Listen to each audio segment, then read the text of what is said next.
I was 20 years old when I turned my parents' bedroom to ash. The sound of the explosion still echoes in my head every night. A dry blast, followed by absolute silence. There were no more screams, no more footsteps dragging down the hallway. For the first time in my entire life, the house fell silent. I was outside when it happened, hands shaking, heart pounding so hard I thought it would explode too. The flames rose quickly, orange and red against the darkness of the early morning. And I just watched, because finally, after years of being hunted inside my own home, I had made it stop. My name is Gabriel. I'm 22 years old now. I left the rehabilitation center 6 months ago after serving 1 year and 2 months for double-qualified homicide. My parents, I killed them, and I know you're probably already thinking I'm a monster, that nothing justifies what I did. Maybe you're right, but before you close this video, before you judge me completely, I'm asking for just one thing. Listen to my story until the end, because what happened that December night didn't start there. It started much, much earlier. People who knew me superficially thought I had a normal family. My father worked as an accountant. My mother was an English teacher. We lived in a 3-bedroom house in a quiet neighborhood. From the outside, it seemed perfect, but from the inside it was hell on earth. And nobody knew. Nobody imagined what happened when the sun went down and the doors closed. When the police arrived that early morning and found my parents' charred bodies, the narrative was simple. Troubled son kills parents for obscure reasons. The media painted a picture of a rebellious teenager, of a family destroyed by an act of pure evil. But they didn't know anything. They didn't know about the years of silent terror. They didn't know that I slept with a chair pushed against my bedroom door since I was 13 years old. They didn't know that every night was a gamble for survival. I spent a year in prison trying to explain the inexplicable. How do you make people understand something they refuse to believe exists? How do you tell a judge, a prosecutor, social workers, that your own parents were predators, that they hunted you inside your own home, that they competed with each other to see who would reach you first? In the end, I was convicted. The judge said I could have sought help, that violence is never the answer, that 2 human beings were dead by my hands. And she was right. They were dead. But what she didn't understand, what nobody understood, was that I was already dead inside long before that night. That explosion wasn't just to kill them. It was to free myself. Now I'm here in my apartment, small, rented, but mine, trying to rebuild something that resembles a life. I wake up in the early morning with nightmares. I can't keep a job for more than 3 months. People look at me and see a murderer. And maybe that's what I am, but I was also a victim. Both things can be true at the same time. I'm telling this because I need someone to know the truth, not to absolve me. I know what I did was terrible, but so that maybe, just maybe, you'll understand that there's no monster without a creator. And my creators were the monsters themselves. If you're really paying attention to me, if you want to understand what drove me to that point, I need you to do something now. Like this video, subscribe to Traumatic Accounts, turn on notifications, and comment down below where you're watching from. Seriously, I need to know someone is listening. I need to know this story won't get lost in the void. So, comment where you're from. What city, what country? Show me you're here with me, because what I'm about to tell you very few people know. And maybe you'll be the first person to really understand why all of this happened. I was born into a family that from the outside seemed absolutely ordinary. My father, Henry, was a methodical, organized man, the kind who makes lists for everything. My mother, Christine, was talkative, extroverted, always smiling at the neighbors. They met in college, married young, got a house, a car, a son. The complete script of the American dream, middle class. My first years of life were normal, I think. I have fragmented memories of birthdays, going to the park, watching cartoons on the couch. But there's something strange about these memories. They stop abruptly when I was about 9 years old, as if someone had turned off the lights of my childhood and never turned them back on. The change was gradual, so subtle that at the time, I didn't even notice it was happening. It started with my father spending more time in my room at night. He said it was to help me with homework, to talk, to be closer. My mother started doing the same. She would enter my room late at night, sit on the edge of my bed just staring at me, saying she was checking if I was okay, if I needed anything. At first, I thought it was love, that they cared, but there was something wrong, something in the way they looked at me, something in the tension that hung in the air when both of them were in my room at the same time. They started arguing quietly, in angry whispers I couldn't fully understand, but that made me shrink under the covers. When I was about 12, I started noticing a pattern. Almost every night, one of them, or both, would appear in my room. Sometimes my father would arrive first, looking at my mother with a sick expression of victory. Other times, it was my mother who arrived first, and my father would stand in the doorway with clenched fists, breathing heavily. They never spoke openly about what they were doing, never admitted it, but I felt it. I felt it in the way they touched me. Touches that lasted too long, that went to places they shouldn't. I felt it in the way they held me with their gaze, as if I were some kind of trophy, something to be conquered. The competition between them was silent but brutal. My mother started giving me gifts, things I hadn't even asked for. My father started taking me places, just the two of us, telling me how special we were to each other. They competed for my attention, my affection, my closeness, and I, a confused and frightened child, didn't know what to do. I tried to tell my grandmother once. She lived in another state but would visit from time to time. I must have been about 13. I pulled her aside and started saying something was wrong, that my parents were acting strange, that I didn't feel safe. She looked at me with that expression of someone who doesn't want to believe, you know? She patted my hand and said, "Your parents love you, Gabriel. They're just being careful with you. You're becoming a teenager. You're imagining things." Imagining things? That phrase destroyed me because it made me question my own sanity. Was I exaggerating? Was it all in my head? But it wasn't. I knew it wasn't. Because every night when the hallway creaked and the doorknob of my room slowly turned, my entire body went into panic. My heart raced, my hands sweated, and I pretended to be asleep, praying quietly for them to give up and leave. I tried talking to a teacher at school, too. It was quick, too vague. I said I had problems at home, that my parents were weird with me. He asked if they hit me. I said no, because they didn't. Not physically, they didn't leave visible marks. He then said that if there wasn't physical violence, it was probably just a difficult phase of adolescence, and I should try talking to them. Talk to them, as if it were possible to talk to predators, as if there could be dialogue with people who see you not as a son, but as an object in a sick competition. The worst part was that they maintained appearances perfectly. In front of others, they were model parents, loving, attentive, concerned. My mother brought cake to school meetings. My father helped the neighbors with their tax returns. Nobody suspected anything, and that isolated me even more. Because if nobody believed, if nobody saw, then maybe I really was going crazy. I started having insomnia at 14. I couldn't sleep because I knew they would come. They always came. Some nights my father would arrive first and sit in my bedroom chair, just watching me in the darkness. I felt the weight of his gaze.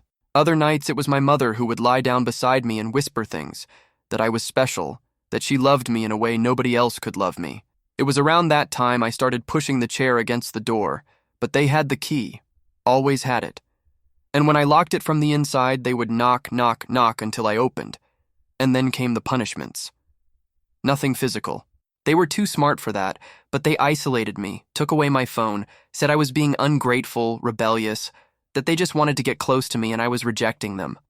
I felt like I was going crazy, completely alone. Because how do you explain something you can't even properly name yourself? How do you say, my parents are psychopaths competing with each other to see who abuses me first, when the word abuse seems too big, too heavy, too impossible to be true inside your own home? But it was true. It was my truth. And with each passing night, each time I pretended to sleep while feeling one of them sitting on the edge of my bed, the anger grew. Along with the fear, along with the shame, there also grew a silent fury, a deep and terrible desire to make it stop, any way I could. When I was 15, things escalated in a way I never imagined possible. The competition between my parents became more open, more aggressive. They didn't hide it anymore. They argued in the hallway outside my room about who had the right to enter first. I heard everything, every poisonous word, every accusation. You were already with him last night, my mother would say, voice low but cutting. Tonight is my turn. You don't make the rules here, my father would respond. He's my son, too. Son? That word in his mouth sounded rotten, distorted, because it wasn't about being a father or mother. It was about possession, control. And I I was just the prize in a sick competition I never asked to be part of. One specific night was etched in my memory as a turning point. It was a Saturday. I remember because there was no school the next day. My parents had gone to a dinner with friends and came back late. I was in my room pretending to sleep as always when I heard the argument start downstairs. But this time it was different. It was loud, violent. I heard the sound of things breaking. My mother screaming that my father was obsessed, sick. My father screaming back that she was possessive and psychotic. And then, in the middle of the shouting, I heard my name multiple times. They were fighting over me, over who had more right to me. I curled up under the covers, trembling, nauseous. I wanted to scream, wanted to run, wanted to disappear, but I couldn't, because where would I go? That was my home. Those were the people who were supposed to protect me, and they were exactly who I needed protection from. The argument came up the stairs. They came to my room. I squeezed my eyes shut, pretending to sleep, heart beating so loud I was sure they could hear it. The door opened. Both of them entered, and for the first time they stood there together, looking at me. "Is he sleeping?" my mother whispered. "Doesn't matter," my father responded. "We need to decide this now." "Decide what?" My voice came out before I could control it. I opened my eyes. They were standing at the foot of my bed, looking at me with that expression. Hunger mixed with something I couldn't identify. My mother took a step forward. "Gabriel, honey, go back to sleep." "No." I sat up in bed, back against the wall. "What do you want from me?" Silence. A heavy, suffocating silence. My father and mother exchanged glances, and then my father said with a calmness that chilled me, "We love you, son. We just want to spend time with you." "This isn't love," I said. And the moment the words came out, I saw their expressions change. Something dangerous flashed in both their eyes. "You don't know what you're saying," my mother said, voice low, threatening. I know exactly what I'm saying. My voice trembled, but I continued. "You're both sick, and I can't take it anymore." The argument that followed was chaotic. They tried to convince me I was confused, that I didn't understand their love, that I was ungrateful. I yelled back. For the first time in my life, I yelled. I said I was going to tell everyone, that I was going to seek help, that I was leaving. My father grabbed me by the shoulders. "You're not going anywhere." His eyes were ice cold. "And you're not telling anyone anything, because who's going to believe you?" He was right. Who would believe me? Everyone saw my parents as normal, good people, and I was just a troubled teenager. That realization crushed me. After that night, something changed in me. The scared victim began to give way to something else. Anger. Pure, crystalline anger. I started observing them the same way they observed me. I started studying their patterns, their schedules, their weaknesses. I noticed my mother took sleeping pills every night. I noticed my father drank secretly in his office after he thought I was already asleep. I noticed that both of them were so consumed by the competition between them that they were getting careless. I spent months like that, just observing, surviving. Every night was a silent battle. They kept coming to my room. I kept pretending to sleep, body rigid, mind screaming, but on the outside I became stone, cold, calculating. When I turned 16, I had a kind of bitter revelation. Nobody was coming to save me. No adult was going to believe me. No authority was going to intervene. If I wanted it to stop, I would have to make it stop myself. I started researching. On the school computer and anonymous sessions, I researched abuse, how to report it, shelters for minors. But every time I got close to taking any concrete step, I froze. Because reporting meant exposing, meant making it public, meant admitting I was a victim. And the shame was paralyzing. So I started researching other things, darker things. I read about people who killed their own abusers. I read about cases of self-defense that were recognized. I read about justice and revenge. The lines started to blur in my head. I was 17 when the idea started to form. It wasn't sudden, it was gradual. A fantasy that started small and kept growing. What if they just disappeared? What if there was a way to make it stop definitively? What if I could sleep one night, just one night, without having to push the chair against the door and wait for the sound of footsteps in the hallway? I know how this makes me look. I know you must be thinking I'm monstrous, and maybe you're right, but try to put yourself in my place. Try to imagine living for years, years, in constant terror inside your own home. Try to imagine your own parents being the source of your trauma. Try to imagine the absolute loneliness of knowing that nobody, absolutely nobody, will believe you if you tell. The hatred grew, consumed every part of me. I looked at them at breakfast, smiling at me, pretending we were a normal family, and I felt a fury so great it scared me. I wanted to scream, wanted to break them the same way they broke me. I wanted them to feel a tenth of the fear I felt every night, but I still hadn't done anything. It was still just thoughts, still just dark fantasies and sleepless early mornings. Until there was an incident that changed everything. I had just turned 18. It was summer. My parents decided we would travel together, just the three of us, to a beach house my father had rented. 2 days isolated in a house far from everything. The idea terrified me. I tried to make excuses.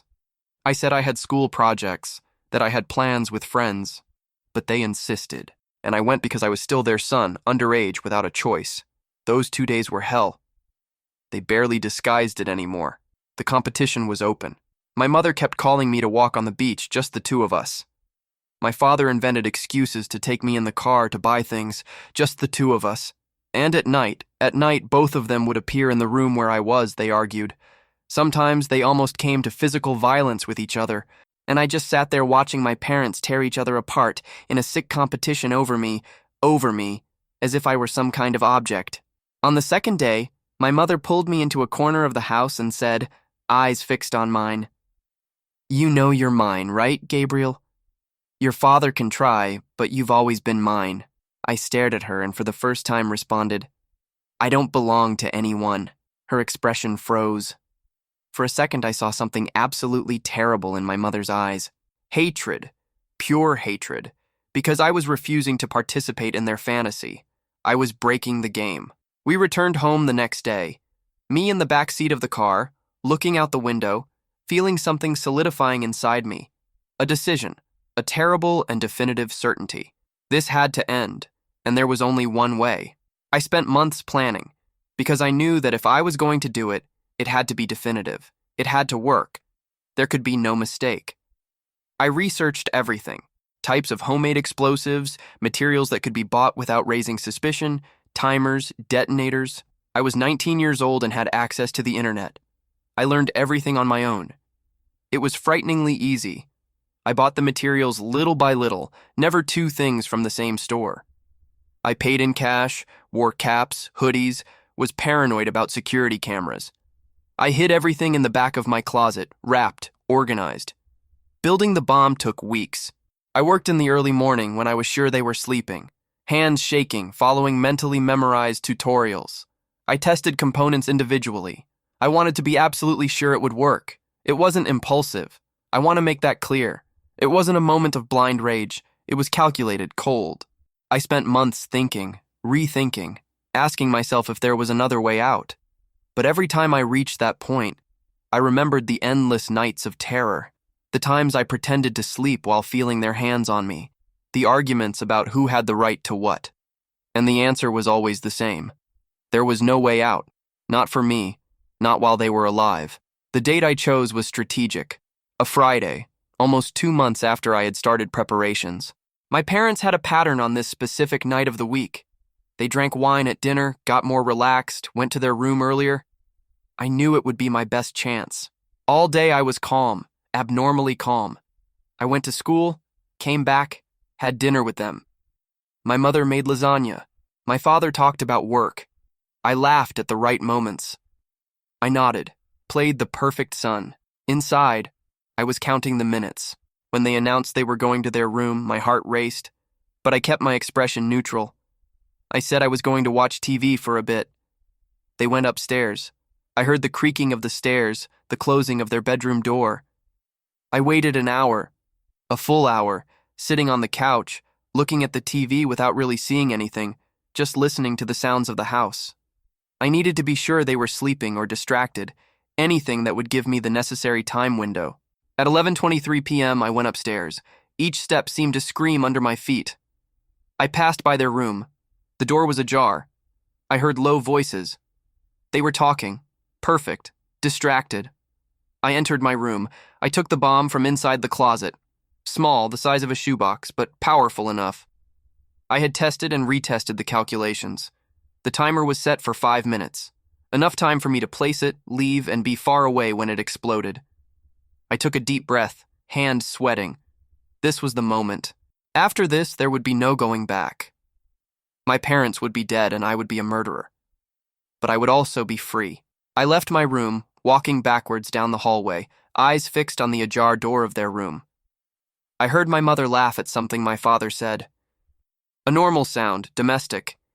It almost made me hesitate. Almost. I reached the door, peeked inside. They were in bed, leaning back, watching TV. They didn't see me. I crouched down. I placed the bomb under their bed in the most hidden corner. My fingers were shaking so much I almost dropped everything. I activated the timer. 5 minutes. The display started the countdown. 4:59, 4:58, 4:57. I backed away slowly. Too slow, too fast. I don't know. Time was distorted. I managed to reach the stairs. I went down. Every second was an eternity. I grabbed my backpack that was prepared near the door. Documents, money, clothes, everything I needed. I opened the front door as quietly as possible and left. The cold night air hit my face. I walked quickly to the corner. I looked back. The house was lit, normal, peaceful. In minutes, it wouldn't be anymore. I hid behind a parked car. I waited. My phone showed 11:28. If I had activated the timer at 11:24, then now... The explosion was smaller than I expected, and bigger too. It's hard to explain. It wasn't an action movie bang. It was a muffled sound, a dull thud that made the ground tremble slightly under my feet, and then I saw the flames, orange, red, rising through the second-floor windows. The window of my parents' room exploded, glass flying everywhere. Black smoke started to spread, and the fire swallowed everything quickly, very quickly. I stood there, watching the house where I grew up burn, watching the room where I was tormented for years turn to ash, and I felt relief, a relief so great it almost made me collapse right there. But I also felt horror, because I had just killed 2 people, my parents. It didn't matter what they had done to me. I had killed them. Sirens started sounding in the distance. Someone had called the fire department. I knew I had to get out of there, but I couldn't move my legs. I just kept watching, hypnotized by the flames. When the firefighters arrived, I finally walked away. I walked through the streets aimlessly, backpack on my shoulders, hands shaking. I spent the night on a park bench, staring at nothing, processing what I had just done. In the morning, the police found me. It wasn't difficult. I was the son, the first person they would look for. They took me to the police station, interrogated me, and I told them everything. I told them about the years of abuse, about the sick competition between my parents, about how they hunted me inside my own home, about the terror of every night, about the absolute loneliness of having nobody who believed me, and I told them about the bomb, about how I planned it, about how I executed it, about how I killed them. The police officers looked at me with a mixture of pity and disgust. The social worker who came to see me was visibly disturbed. Everyone wanted to understand why I hadn't simply left home, why I hadn't sought help. And I didn't know how to explain that my brain was so broken by trauma that killing seemed like the only logical solution. I didn't know how to make them understand that years of psychological abuse make you think in ways that normal people can't comprehend. The trial was quick.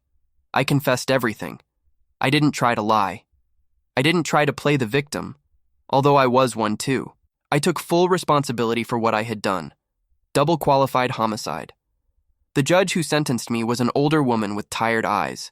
She read the psychological report they had done on me, read the accounts I gave about the abuse, and then said, "Gabriel, I believe you suffered. I believe your parents were abusive, but that doesn't justify homicide. You had options. You could have run away, you could have reported it, you could have sought shelter." And maybe she was right. Maybe I had had options and simply couldn't see them through the fog of trauma and despair. I was sentenced to 5 years in a rehabilitation center for young offenders with the possibility of reduction for good behavior. They considered my age. I was 20 at the time of the trial, and the context of the abuse. 5 years that became 1 year and 2 months. Because I was the model prisoner. Quiet, obedient. I participated in all the therapies, all the rehabilitation programs. I did everything right, but inside I was dead, because I had killed my parents. And no matter how many therapy sessions I did, that was never going to change. The rehabilitation center was strange. I expected something brutal, violent, like they show in movies, but it was sadder than anything. Broken young people, all with their own horror stories that led them there. Some had killed, others had robbed, some had simply lost their way. I did therapy 3 times a week during all the time I was there. The psychologist, Dr. Marion, was patient, trying to make me process the trauma, understand my triggers, learn healthy coping mechanisms. Some sessions I stayed silent, others I cried, and in some, for the first time in my life, I talked, really talked about everything. She never judged me, never said what I did was right, but she also never made me feel like I was an irreparable monster. She treated me like a human being, and that meant more than she would ever know. The other detainees avoided me at first. When they found out I had killed my parents, there were mixed reactions. Some saw me as weak, others as dangerous. But over time, some approached. They wanted to know why. And when I told them vaguely, never going into too much detail, some understood because they too had come from broken families, also knew what it was like to grow up without security, without protection. I remember a boy, Luke, who was 19 and was there for stabbing his stepfather. He told me once, "People think family is sacred, but what about when your family is who hurts you? What do you do then?" I had no answer. I still don't. I left the center 6 months ago. I was prepared for the real world to reject me completely. And in many ways, that's exactly what happened. I got a small apartment in a cheaper part of the city. I tried several jobs, never lasted long. People would find out about my past because everything is on the internet, everything is public, and I would be fired or let go due to cost cutting. Currently, I work doing bicycle deliveries. Nobody cares much about my background as long as I deliver orders on time. It's lonely, but honestly, I prefer it that way. I don't know anymore how to connect with normal people, how to have mundane conversations about weather or football when I spent years being abused and then killed my own parents. The nights are still difficult. I wake up in the early morning with nightmares. Sometimes I dream about the explosion. But in the dream, I'm inside the room with them when the bomb detonates. Other times I dream about my father and mother sitting on the edge of my bed just looking at me. And I can't move, can't scream. I wake up sweating, heart racing, and it takes hours for me to fall back asleep, if I can at all. I still do therapy once a week. It's expensive and I can barely afford it, but I need it because without it I know I would sink completely. Dr. Marion asks me a question every session. Do you regret it? And my answer is always complicated. Because yes, I regret taking lives. I regret becoming a murderer. I regret never being able to lead a completely normal life because of what I did.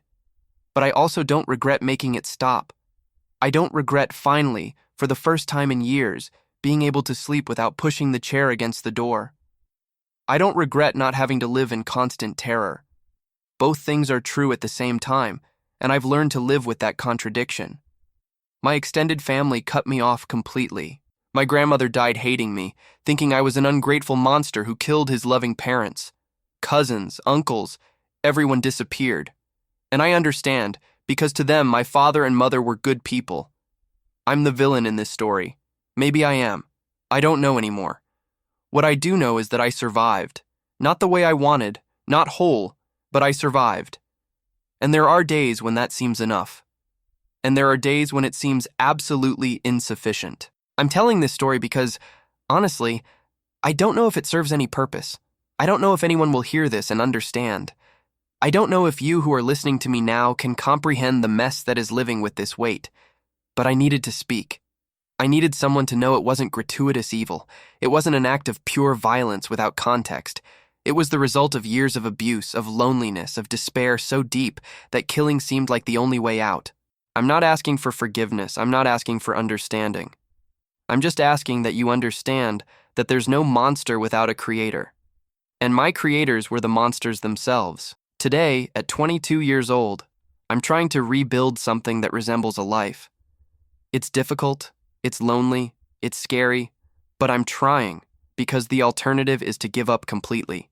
And if there's one thing all these years have taught me, it's that I'm too stubborn to give up. So I wake up every day, even when I don't want to. I go to work even when it's humiliating. I go to therapy even when it hurts too much to talk. And slowly, very slowly, I'm building a version of Gabriel who isn't just the victim and isn't just the murderer, but maybe eventually is just a person, a broken person, a person with a past that will never go away, but still a person trying to live. If you made it this far, if you really listened to my story from beginning to end, I need you to do something for me. Like this video, subscribe to Traumatic Accounts, turn on notifications, and tell me here in the comments what time it is where you are right now while you're watching this.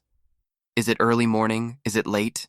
It matters to me because it means you stayed, that you listened, that maybe, just maybe, you understood a little of what I went through. So go ahead, comment what time it is. Show me you were here with me until the end.